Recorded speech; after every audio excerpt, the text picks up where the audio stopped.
प्यारे दोस्तों और साथियों, इंजीनियर विष्णु अग्रवाल का नमस्कार। आज 11 जुलाई 2025 को एक बार फिर वर्ल्ड पॉपुलेशन डे मनाया जा रहा है।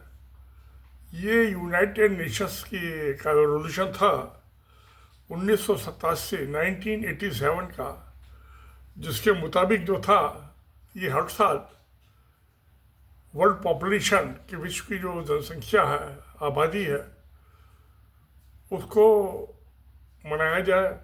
और उसका मकसद ये था, पर्पस ये था कि टू रेज अवेयरनेस, कि पब्लिक को जागरूक हो कि उसका जो विश्व की वर्ल्ड की पॉपुलेशन है, ग्लोबल पॉपुलेशन, उसके इशू क्या है और उसका सोसाइटी पे इम्पेक्ट क्या है, असर क्या है।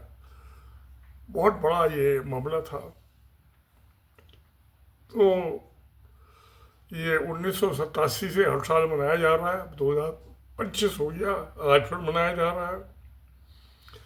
इस 2025 की जो है, जो थीम है, वो है empowering young people to create families in a fair and hopeful world.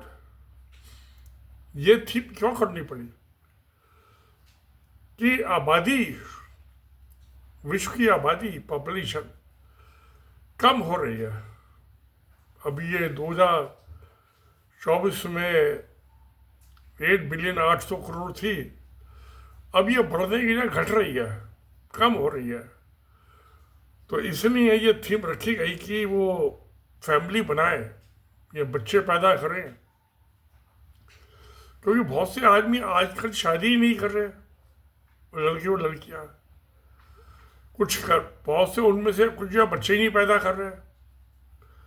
कर रहे हैं, तो एक दो बच्चा पैदा कर रहा है। तो पॉपुलेशन जो है, रिप्लेसमेंट नंबर जो है कि जितनी आबादी है उतनी रहे, ना घटे ना बढ़े, उसके लिए एक वुमेन, एक औरत को 2.1 बच्चे पैदा करने चाहिए। यानी कि 100 औरतें 210 बच्चे पैदा करें, वो नहीं हो रहा, कम हो गया है। जैसे साउथ कोरिया में तो 0.7, एक से भी कम हो गया, आधे के आस ही पास रह गया। जापान में भी जो है 1 के आसपास रह गया, वहाँ भी आबादी घट रही है। यूरोपियन कंट्रीज में भी ज़्यादातर यही हाल है, जो डेवलप कंट्रीज है। चाइना में भी अब 10 लाख 15 लाख आबादी हर साल घट जाती है, तो बच्चे कम पैदा हो रहे हैं। तो क्या है कि संतुलन, इम्बैलेंस पैदा हो रहा है। बुढ़े जो है कि हेल्थ फैसिलिटी अच्छी हो गई हैं, स्वास्थ्य सेवाएं अच्छी हो गई हैं, तो इलाज हुआ, बीमारियों का पता चल जाता है, तो आदमियों की ज़िंदगी बढ़ रही है। तो जो 60 साल या उससे ज़्यादा की उम्र के हैं, उनकी आबादी बढ़ रही है। और जो 5 साल या उससे या 6 साल या उससे कम के बच्चे हैं, उनकी आबादी घट रही है। तो क्या है कि मेडिकल फैसिलिटीज़ पे बूढ़े आदमी को ज़्यादा खर्चा होगा। जब वो बच्चे 5 साल के, 6 साल के, जब 16 साल के, 18 साल के होंगे, तो वर्किंग हैंड होंगे, उनकी आबादी घट रही है, तो इकोनॉमी तो एक्सपेंड हो जाएगी। तो क्या ऐसी इंडिया में, भारत में, जब तक डेवलप होगा भारत, उससे पहले ही बुढ़े ज़्यादा हो जाएंगे, पॉपुलेशन बुढ़ी हो जाएगी, ओल्ड हो जाएगी, डेवलपमेंट बाद में होगा। यूरोप में उल्टा हुआ है इसका, वहाँ डेवलप हो गए, उसके बाद आबादी घटी है। तो इसलिए आज ये वर्ल्ड पॉपुलेशन डे, इसकी अवेयरनेस, जो थीम है बड़ी अच्छी है कि हम फैमिली बनाएं, बच्चे पैदा करें। तो जिससे कि आबादी में बैलेंस रहे, संतुलन बना रहे। कम नहीं हो।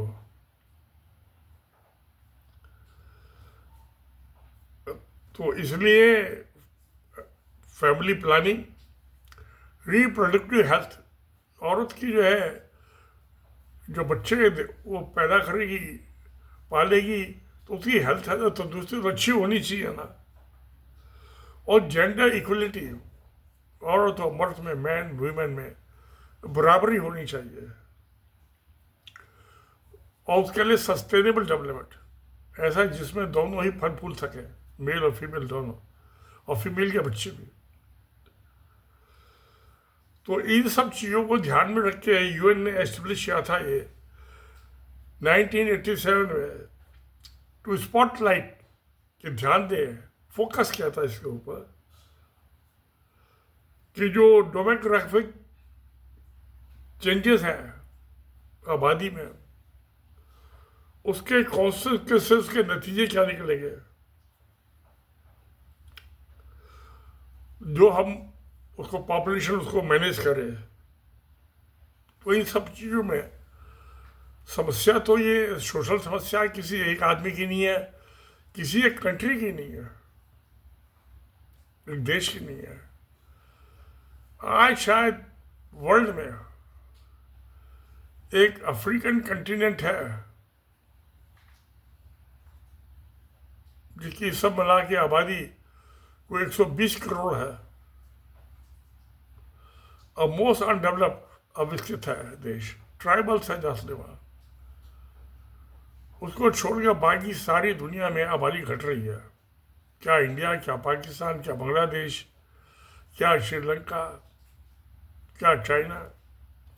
इंडिया चाइना दो वर्ल्ड के बिगेस्ट कंट्री है, दोनों की आबादी घट रही है। तो इसलिए भाई ये जब यूएन ने एस्टेब्लिश किया 1987 में, अब 2025 आ गया, तो ये इसकी समस्या की तरह सभी की समस्या है। ध्यान देना चाहिए, सबको देना चाहिए, सरकारों को भी और जनता को भी और गवर्नमेंट्स को भी। बहुत बड़ा सोशल इशू है। अब लड़ाइयाँ चल रही हैं यूक्रेन में, बहुत आदमी मर गए, तकरीबन 8-10 लाख आदमी मर गए। गाजा में भी तकरीबन 1 लाख आदमी मर गया लड़ाई में, चल ही रही है। ये मरने वाले सब यंग आदमी होते हैं। अब ईरान और इजराइल की लड़ाई चली थी, क्या उसमें तो 10,000 आदमी मर रहे थे, क्योंकि ज़मीन में तो कुछ हुआ नहीं, सिर्फ ये मिसाइलों की लड़ाई थी। तो लड़ाई तो हमेशा जो है नुकसानदेही होती है, पर कब कहाँ लड़ाई हो जाए ईगो प्रॉब्लम होती है। एक मैं देखो लैंग्वेज बहुत बड़ा इशू है। ये यूक्रेन की लड़ाई चल रही है और रशिया की।